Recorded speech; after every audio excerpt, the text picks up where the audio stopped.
Assalamualaikum warahmatullahi wabarakatuh.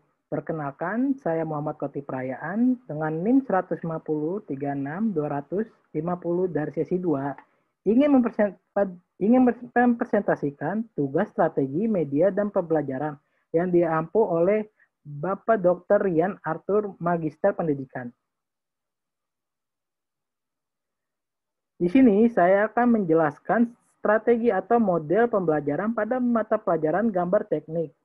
Apa itu gambar teknik? Gambar teknik adalah mata pelajaran yang mempelajari tentang gambar dasar yang berhubungan dengan gambar bangunan pada umumnya.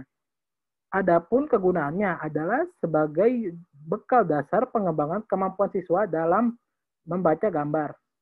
Di sini KD yang saya pilih adalah menggambar proyeksi pictorial 3D.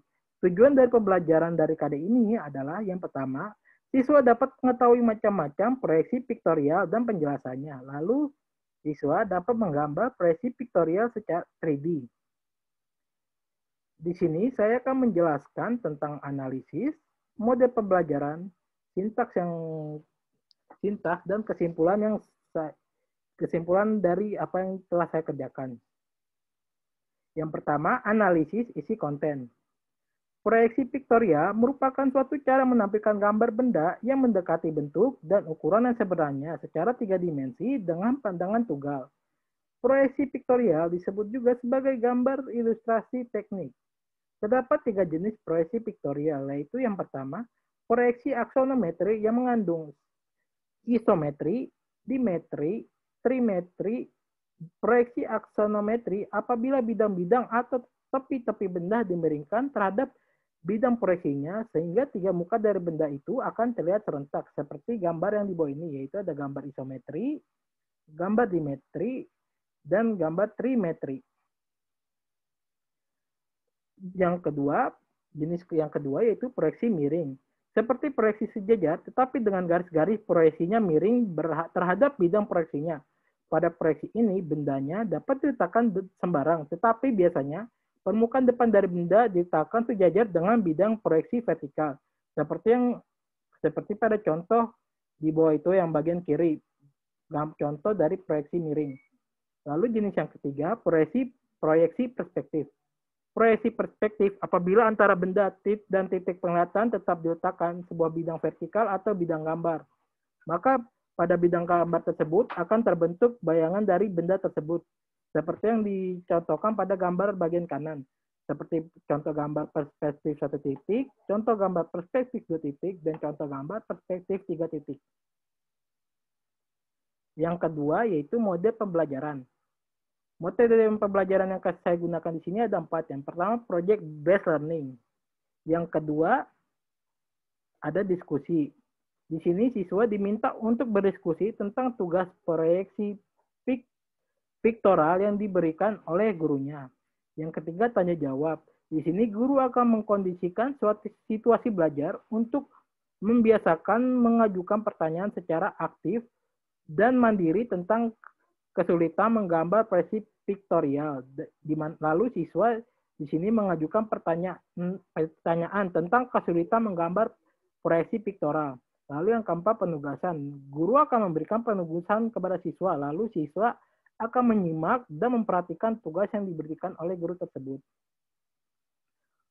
Model pembelajaran yang saya gunakan di sini adalah project based learning. Project based learning adalah model pembelajaran yang melibatkan siswa dalam pengetahuan dan keterampilan dalam proses penyelidikan yang luas dan dalam guna menyelesaikan tugas proyek yang diberikan. Menurut Arwizet Karudin pada tahun 2017.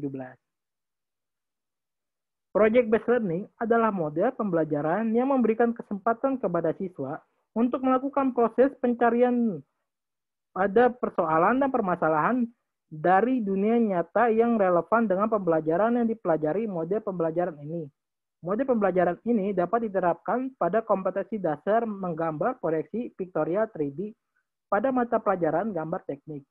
Dengan menerapkan model project based learning ini, siswa dapat dengan aktif, kreatif, dan mandiri dalam memecahkan suatu masalah, serta mampu memahami dan menggambar proyeksi piktorial. Yang ketiga, sintaks. Sintaks model pembelajaran based learning atau PJBL di sini memiliki 5 tahap. Tahap yang pertama, orientasi siswa kepada masalah. Di sini guru akan menjelaskan tujuan pembelajaran yang akan ditempuh siswa pada proses pembelajaran apersepsi, di mana siswa akan mendengarkan, memahami, serta menyimak penjelasan dari guru tersebut.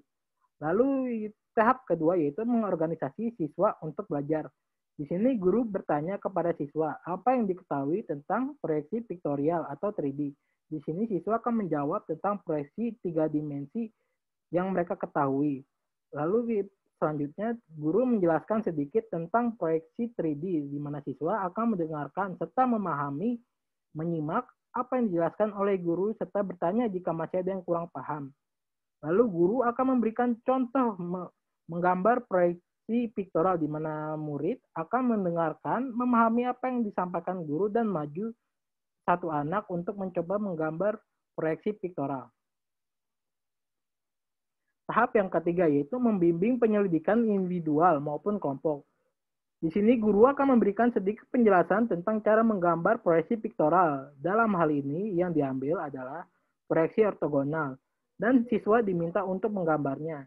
Lalu siswa akan mengatur dan menggambar proyeksi ortogonal sesuai dengan job sheet yang telah dibagikan atau diberikan kepada mereka. Lalu guru akan memberikan penugasan kepada siswa untuk meningkatkan keahlian serta kemahiran mereka, di mana siswa akan menyimak dan memperhatikan tugas apa yang diberikan oleh guru serta bertanya jika masih kurang paham terhadap tugas yang diberikan. Tahap keempat, mengembangkan dan menyajikan hasil karya. Di sini guru akan membantu siswa untuk mempersiapkan gambar proyeksi piktoral yang siap dipresentasikan oleh siswa tersebut, dan guru akan memantau proses berjalannya presentasi. Di sini siswa akan presentasikan hasil kerja gambar proyeksi piktoral, dan juga dari siswa yang sedang tidak presentasi diharuskan menyimak presentasi yang sedang berjalan. Tahap kelima yaitu menganalisis dan mengevaluasi proses pemecahan masalah. Di sini guru akan menanyakan kepada siswa apakah ada hal yang tidak dimengerti selama proses pembelajaran, di mana siswa akan menjawab dan menanyakan kesulitan yang dialami selama proses pembelajaran serta yang tidak dimengerti oleh mereka. Lalu guru akan membuat rangkuman simpulan pelajaran tersebut, di mana siswa akan mendengarkan serta memahami hasil dari simpulan tersebut. Kesimpulannya, strategi pembelajaran based learning ini dirasa mampu diterapkan untuk mengatasi permasalahan-permasalahan pada proses pembelajaran gambar teknik karena siswa dituntut untuk lebih kreatif dalam menggambar. Siswa dapat berdiskusi dengan siswa yang lain untuk mempelajari tentang gambar teknik yang akan dijadikan proyek yang akan diberikan oleh guru, agar proses pembelajaran tidak lagi berpusat pada guru saja dan membuat siswa dapat aktif dalam proses pembelajaran menggambar proyeksi piktorial 3D. Sekian dari saya, mohon maaf apabila ada salah kata. Terima kasih. Wassalamualaikum warahmatullahi wabarakatuh.